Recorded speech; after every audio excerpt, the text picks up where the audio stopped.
안녕하세요, 여러분. 만약에 운명이요, 이미 정해져서 바꿀 수 없는 어떤 판결문 같은 게 아니라 우리가 직접 펼쳐보고 탐험할 수 있는 지도라면 어떨 것 같으세요? 오늘은 바로 이 고대의 지혜, 육효가 어떻게 단순한 점치기를 넘어서 우리 삶의 주도권을 꽉 쥐게 해주는 아주 강력한 나침반이 될 수 있는지 그 방법에 대해서 한번 이야기해 볼까 합니다. 자, 바로 이 한 문장으로 시작해 보죠. 이게 오늘 우리가 나눌 이야기의 모든 걸 담고 있거든요. 보통 운명이라고 하면 바꿀 수 없는 어떤 최종 선고처럼 생각하잖아요. 근데 이 관점은 완전히 달라요.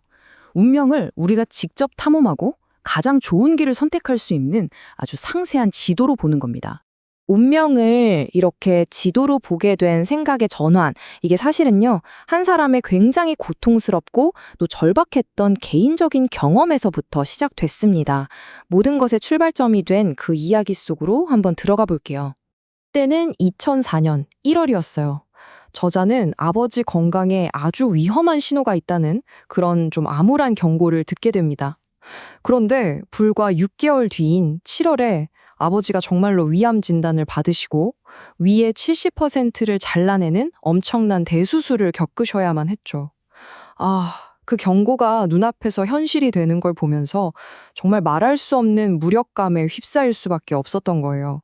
바로 이 질문이 그녀의 인생을 통째로 바꿨습니다. 미래를 그냥 맞히는 게 무슨 의미가 있지?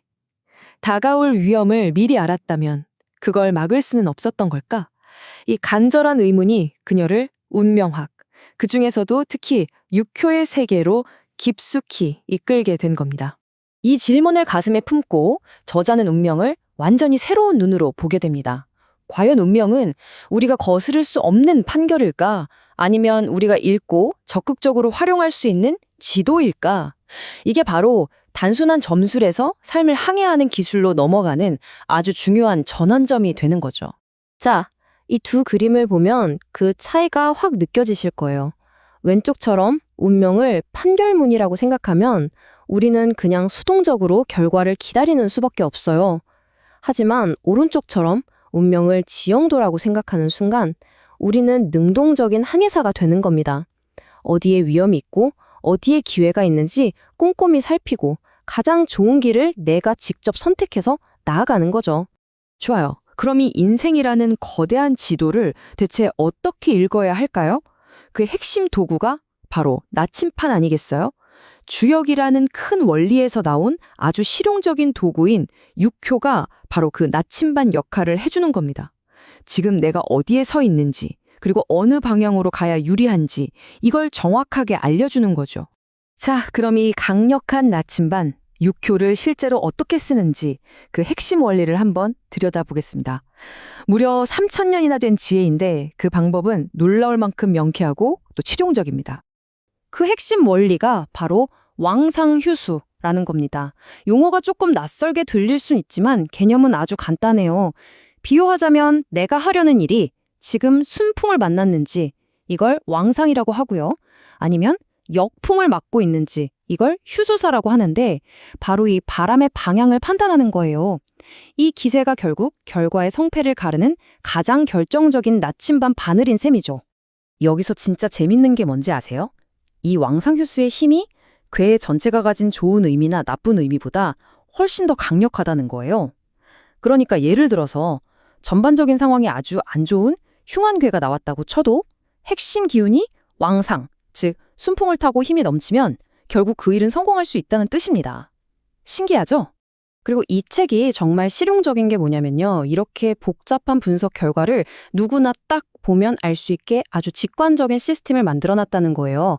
바로 이 기호들인데요.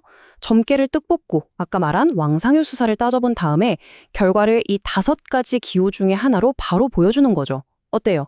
진짜 한눈에 들어오지 않나요?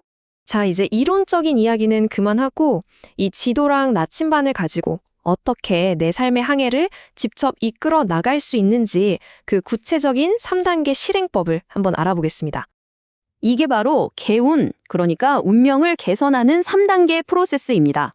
첫째, 육효로 지도를 얻어서 내 위치를 정확하게 파악하고요. 둘째, 그 지도에 표시된 지형, 다시 말해 위험과 기회를 분석하는 거죠. 그리고 마지막으로 그 정보를 바탕으로 최적의 경로를 선택해서 행동에 옮기는 겁니다. 막연한 개념이 아니라 아주 구체적인 실행 절차인 거예요.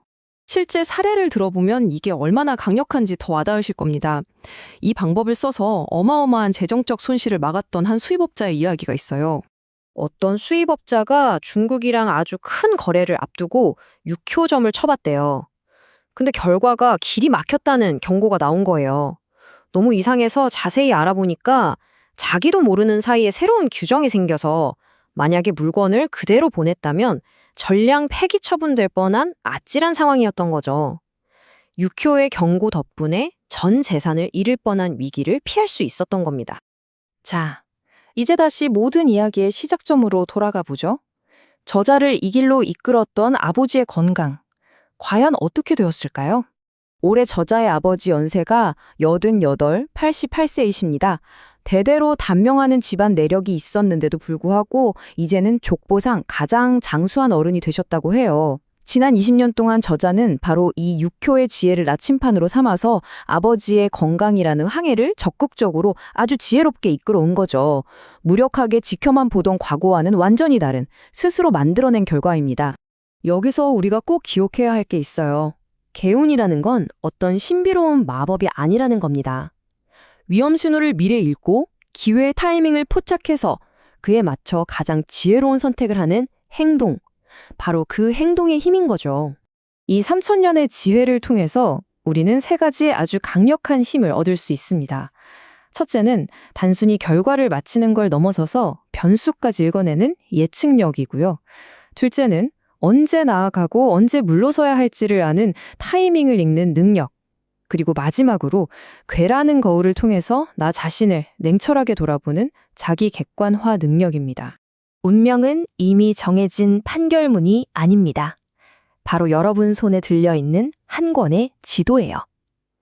이제 이 지도를 들고 당신은 다음 목적지를 어디로 정하시겠습니까? 그 선택은 오롯이 여러분의 몫입니다.